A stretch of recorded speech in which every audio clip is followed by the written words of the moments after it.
Hey guys, and welcome back to the J2 channel. And this is your match review of Germany 2, Denmark nil. Very interesting game of football. A very chaotic game of football, I must say, in terms of not just on the field, but also off the field with the weather and stuff. We're gonna get to that later, man. What a interesting turn of events we had tonight, I must say. But yeah, that's the second game of the round of 16 done and dusted. Germany do go through 2-0 winners, so yeah, they will face either Spain or Georgia. So let's see what happens tomorrow. Just like I said earlier, Switzerland, they'll face either England or Slovakia. So tomorrow we've got Slovakia versus England, and we've also got Spain versus Georgia. Whoever wins those games will face these two teams that have gone through tonight, respectively. So yeah, like I said before we actually get started, make sure to like, comment, subscribe, turn those post notifications, share the video around, and yeah, let's just get straight into it. Like I said, a very interesting game of football. Denmark will feel hard done by, I think. Not maybe robbed, but they'll feel like, yo, just things didn't go our way tonight. In terms of refereeing decisions and just stuff like that, which we'll get to later, but let's just get this out the way. The fact that the game was suspended due to the weather, I saw a lot of people on social media complaining about the fact that they suspended the game due to a bit of rain. They didn't suspend the game because of the rain. They suspended the game because of the storm. Well, not the storm, but the lightning, sorry. The lightning was struck tonight at Dortmund. Let me tell you that right now. It was mad. I've seen some pictures on social media of them catching like the lightning striking on time, and my days, that looks so cool but scary at the same time. So look, it was 35 minutes into the game. In the first 35 minutes before that happened, look, Germany started on fire. They were onto Denmark a little bit. But then Denmark, they were slowly getting back into the game, I must say, at times. And even within like the first 5 minutes of the game, I actually tweeted out before the game started, look, today, please, because there were two things I saw today that I was kind of worried about. One, Leroy Sané starting today, which surprised me a lot, and we're gonna get to him and his performance. And two, I saw that Michael Oliver was the referee today, and I said, here we go again, English referees refereeing another Euros game. Let's just hope there's no BS tonight. And let's just say there wasn't. You could say there was BS tonight, but there were just some things that they did tonight that's just poor. It's just like, you lot are embarrassing. It's just ridiculous, and I'm gonna get into why in the end, but it's just a joke at this point. Um, but one of the decisions that I'm calling BS on is the first goal that was scored in the game. Schlotterbeck gets the header, but it was disallowed because Kimmich does impose himself and stops the Danish player from marking Schlotterbeck. Kimmich sort of, as the Danish player runs to sort of mark Schlotterbeck, he sort of just nudges him in front. And look, it's soft. I'm not gonna lie. I first saw it, I thought that's really, really soft. But after seeing it again and again and again, despite me thinking it's soft, I think it's probably the right decision to disallow the goal, only because Kimmich made it so obvious what he was doing. Because at the end of the day, what Kimmich did, it wasn't new. We've seen this loads of times in the box before. Like, these tactics are played a lot in set pieces where players, the shortest players, are sometimes in the box. They're just there to purely block off the markers so that the taller guys get a free header. And they do it in very, very cheeky ways. You know, they turn their back so that when the player runs into them, they run into their back, and that way they can make it the case to the referee, or that way the referee can't make the case that he done it on purpose. You know, there's very cheeky ways of blocking a player on purpose without making it look like it was on purpose, if you know what I'm trying to say. So, like, in a corner, right? You know what Kimmich could have done instead? instead of literally looking at the Danish player, face him up front and just do that to him like he did so deliberately, what he could have just done instead is he could have just turned his back to him, know which direction he's heading to, and just block him that way with your back turned to him. That way, if the goal does go in which in this case it did for Schlotterbeck, then the referees can't really prove whether Kimmich done it on purpose because his back is turned. So they can't make it look like he done it like deliberately. You know, it wasn't like intentional. You could say, oh, the Danish player, you know, you can make the case at that point that the Danish player should have known his surroundings better. He should have done better in that moment. Do you know what I mean? So with those types of goals disallowed, yeah, it really depends on the player and how deliberate they make it look. If you can make it look like it's not deliberate and you didn't do it on purpose, then you can definitely get away with it. But if you do it like Kimmich there, where it's literally on purpose, like it's deliberate, like you're literally showing to, you've literally just stopped him. Like we can see you're intentionally stopping him. Like you're making it so obvious that you're blocking him from marking his man. Do you know what I mean? So hence why that goal got disallowed. But yeah, at the end of the day, 35 minutes go, tough and puff. Denmark, they're trying. They got back into the game a little bit with a couple counter attacks. I must say, Rasmus Højlund tonight was absolutely horrible. Jesus Christ, man. So bad tonight, man. Honestly, he's an awful striker, bruv. Like, the guy has no composure. Guy has no intelligence, no IQ, nothing about him. He's just got pace, just runs around like a headless chicken, doing absolutely nothing, making absolutely no impact whatsoever on his team. Do you know what I mean? So then the storm happens. Well, not the storm, but the lightning happens. The players go off for about 30 minutes or so, 20, 30 minutes or so. Come back out on the pitch, and there's 10 minutes left to play. And there's a couple chances. Even Havertz down the other end. I mean, he was shit tonight as well. He was absolutely terrible as well. Him and Rasmus Højlund were having a proper mid-off tonight. And I guess Kai won that mid-off because at least with him, there's times where he held the ball up well. He scored his goal. It was a pity penalty, to be fair. I'm surprised he took it because Gundogan is meant to be Germany's penalty taker.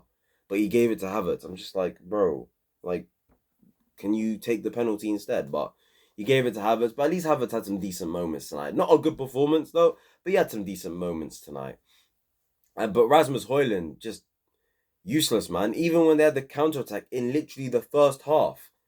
You know, it was a great counter-attack. The Christian Eriksen feeds, I think it was, what's the midfielder's name? Damn, I forgot his name, man. Flipping heck.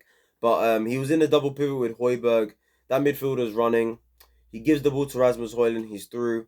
And instead of potentially rounding the keeper or taking the shot with your left foot, he decides to take it with his right foot, which ruins the momentum and his movement a little bit. Considering he's running in that direction, yet he's trying to take it with his right foot.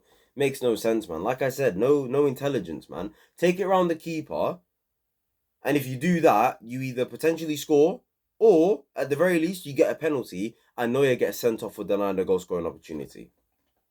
Do you know what I mean? Instead, he decides to just do the third option, which is take it with your right foot, which is ridiculous. Anyway, second half comes, and this is where all things just went wrong for Denmark. I mean, I must say, Anderson, I think his name, Crystal Palace defender, Anderson, he possibly had the worst 2 minutes of his life. Honestly, like, that is so unlucky. Like, the goal that was disallowed, I mean, it's offside, I know, it is offside, and I accept that. But goodness me, it was by like a toenail. It was crazy. If you've not seen the images, do check them out, please, because honestly, he was offside. I'm telling you right now, he was offside by literally a toenail. It was actually mad. I actually couldn't believe it. It's like, it's so unlucky, man. And yeah, because I think it was a set piece, header off, I think Rasmus Højlund, I think, and then it ricochets and then it lands to Anderson. And he slots in the back of the net. It was a good finish, and it was unlucky that it didn't count because he was offside at the end of the day, by literally a toenail, which is mad. You've then got Germany, who then gets a penalty a minute later. Now, for me, look, by the law, whatever this handball rule is, whatever this law is, yeah, it's a penalty, unfortunately. It's handball, unfortunately. But if we're talking about the spirit of the game, if we're actually just being honest and looking at it for what it is, that's not a handball, man. It's not. Like, if that wasn't given as a penalty, nobody's complaining, I promise you. No one's complaining except for maybe German fans and German players and people like that. But it's not a handball. I don't understand what you want Anderson to do. Do they want defenders these days to just have their hands behind their back all the time? Like, yeah, this is how they should just... Because at this point, this is how all defenders should just defend. Have your hands behind your back. You can't have momentum where you can maybe block a shot and that. You always have to have your hands behind your back all the damn time. Like, it's actually so jarring. What do you want Anderson to do in that moment? He's defending. He's thinking about blocking the ball. Of course, his hands are naturally going to do... His hands are going to... He can't control what his hands do. If you played football... Okay, let me put it like this. If you played football before, yeah, you know playing football, you can't control your hands when you're in the moment. When you're in the moment, when you're so focused on the game, right? Whether you're on the ball, whether you're tracking a man down, whether you're prepared to block a shot, whether you're prepared to shoot, or whatever, whether you're prepared to jump for 50-50 and try win a header, you know you can't control where your hands go as you do the action. For example, a header. I've seen penalties being given for handballs where there's players jumping, they head the ball, but because, or they miss the ball because they attempted to header it, it hits their hand, and it's a penalty. It's like, he's in the air, and he's used his hands to jump that high up. Like, he can't control his hands at that point. Like, what do you want us to do? Have our hands tied behind our back at this point? It's just ridiculous, man. It's not a penalty. It's not a penalty. So Havertz slots it in, and he gets his goal. Pity penalty. That's 2 goals for him at the Euros so far. Both have been penaz, as my mum would like to say. Big up you. I know you're watching. Pena. Sorry. But yeah, Kai Havertz slots his penalty. So fair play to him. And yeah, Germany, they just end up getting the second goal eventually. Ball over the top. Musiala's onto it, in behind. You think he should square it to Sane, but he slotted in the back of the net himself. Star boy, been one of the best players at the tournament. He's definitely on his way to winning Young Player of the Tournament. I did say, guys, I'm in my Euros predictions, I thought Wirtz would win it, but considering he's been benched today, he probably won't unless he has like a crazy quarterfinal. Unless he has a crazy like quarterfinal stage onwards. Musiala is on his way to winning Young Player of the Year, unless Yamal does a little sign. You know what I'm saying? But yeah, what a tournament it's been from him. Absolutely unbelievable. Great finish. And Germany see the game out. And fair play to them. You know, they weren't really great tonight. I'm not going to lie. They didn't perform brilliantly. I think they can definitely be got at on a tactical level. Nagelsmann, I think, has made some questionable decisions on a tactical level. I think Sane today wasn't good, and he's not been good all tournament. I mean, he was a little better today, but it's not good enough, man. And I don't know why he started, to be honest with you. I don't know why he started. You know, he's not good. You know, he's just not there anymore. He's not their levels anymore, if you know what I mean. So, yeah, it is what it is. Danes will feel unlucky tonight. You know, I think they did put up a good performance. They did really try. It's just that quality up front. Rasmus Højlund, man like Rasmus Acne Højlund. The guy is absolutely garbage. He's awful. He's not good enough. And I can't believe Manchester United spent 70 million on this guy. 70 million. Great British pounds, brother, on this Højlund guy. Horrible footballer, man. So, yeah, Germany, they get the job done. Not easy for them. Wasn't the greatest of performances from them, but it doesn't matter at this point. This is the first time they've made it past the round of 16 since 2014, I think. Or no, since Euro 2016. Because I'm pretty sure they made it far in that tournament as well. I think they did. But yeah, recently we've not seen Germany in the quarterfinals in any tournament in a while. Obviously, they got knocked out in the group stages of the World Cup back-to-back, 2018 and 2022. And obviously, they went out in the last Euros in the round of 16 at this exact stage to who? England. You know what I'm saying? we'll watch England play tomorrow. So yeah, looking forward to that. But yeah, that's really it. That's the end of this video, guys. Make sure to like, comment, subscribe, turn on post notifications. Germany get the job done. They will find out tomorrow whether they play Spain or Georgia. It's likely to be Spain. I'd like to think it's going to be Spain. And if it is Spain, boy, Germany, Spain could be a tasty one. Woo! Anyway, guys, like, comment, subscribe. I'll see you guys tomorrow with 2 new videos where we will find out who goes through between England and Slovakia and who goes through between Spain and Georgia. And whoever does go through will face these 2 teams that have gone through today in Switzerland and Germany. So yeah, see you guys tomorrow. Peace.